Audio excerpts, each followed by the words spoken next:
Здравейте хора, доста по-късно е.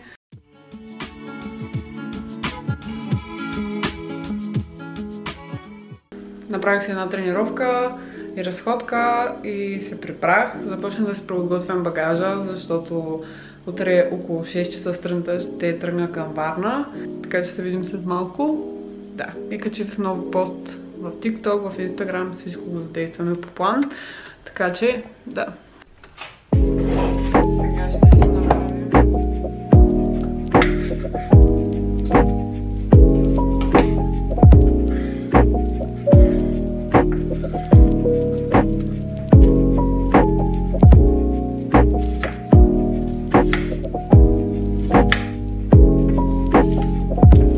Огромната салатка. Сега ще я вкуся с майонеза за салата и с нискомаслената изварена пилос.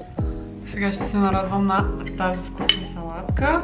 Искам да прегледам всички презентации, поне да ги прочете, да ги мина. Може след това ще да преговоря това, което днес съм писала. Нещата не се развиха в тайминга, в който исках да се случат, но...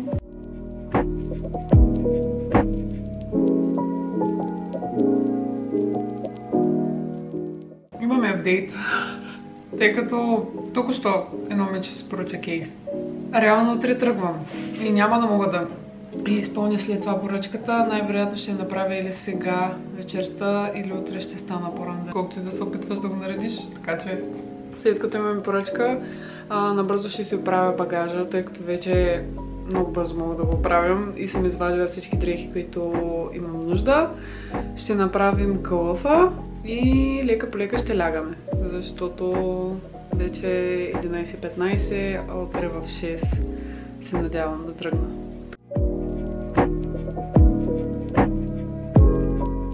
Ето го събрания багаж. Сега остана да събера техниката, т.е. лаптопа, всичките лаптопи, но за да ги събера, първо трябва да направя кейса.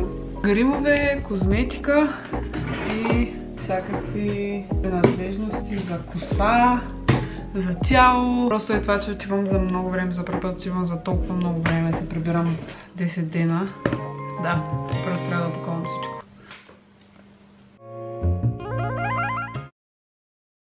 Часа е 12. Сега ще пусна принтера, за да може да направим кълъфа. И сега го пускаме за принтиране. Деса. Да загрее.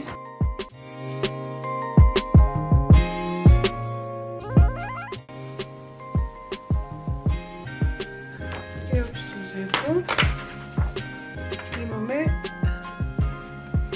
дизайна.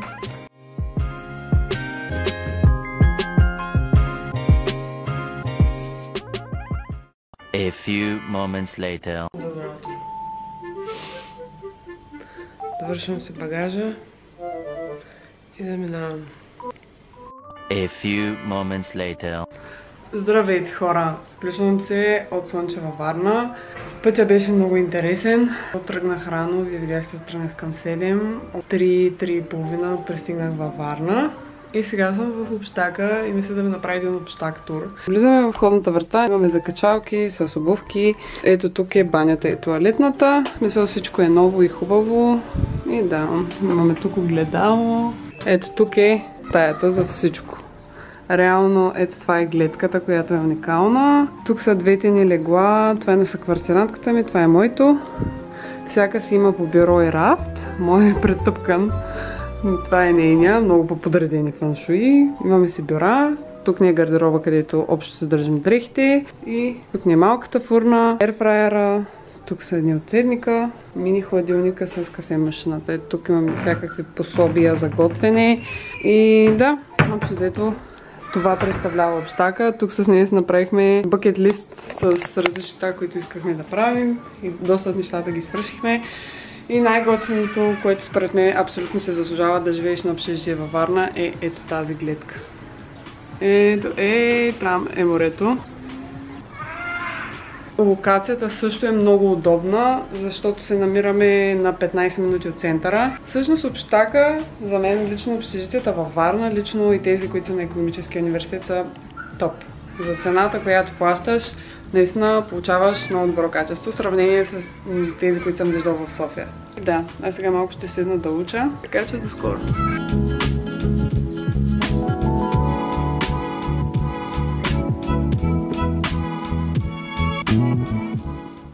A few moments later. Здравейте, хора!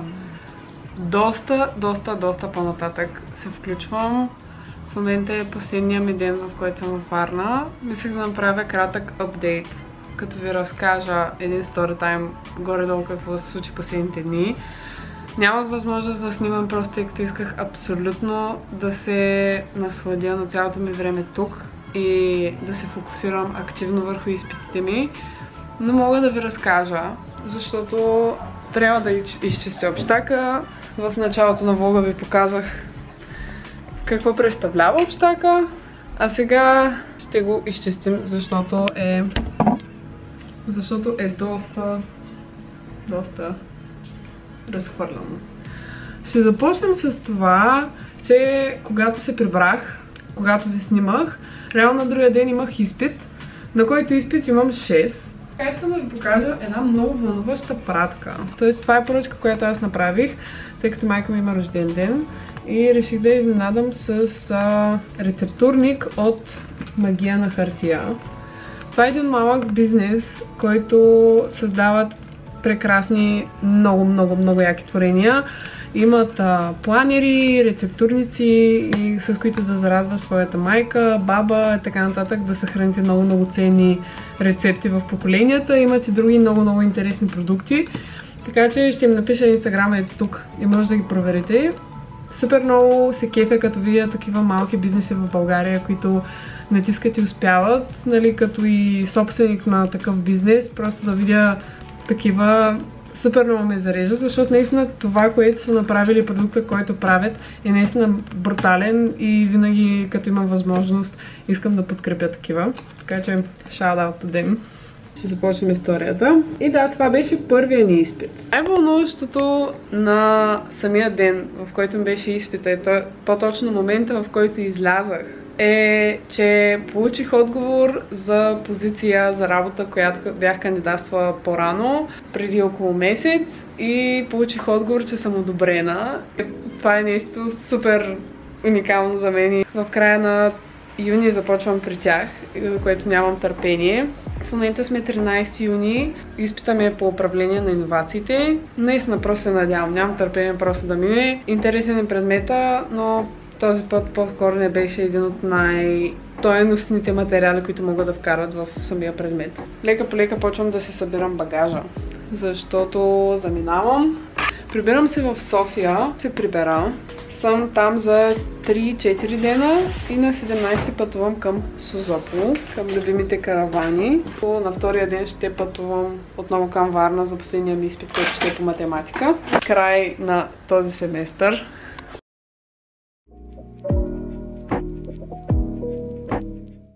Не знам дали сте виждали по-фенси розова прахосмокачка. Вече стаята е чиста и може да сядаме, да разлистим ето този приятел. Така че тук ще се сетна workspace-а, сядам да уча и ще се видим след малко. Продължаваме процеса на учене. Това е една от темите, так му я разглеждам. Мисля сега да я прочета, да се напиша записки и да изляза да се разходя, защото има много нужда и много ми помага да се разхождам. Просто мозъка ми супер много се изчиства. След това имам още един урок, който е на 2 части да прочета и лека по лека действаме към процеса на подготовка за изпит. Тази тема, интелектуалната собственост, тук реално се говорят за законовата защита на патенти, на иновации, по какъв начин се развива и което е всъщност интересно. Право на собственост, видове регистрации, закони и така нататък. Така че и да, и продължаваме с ученето.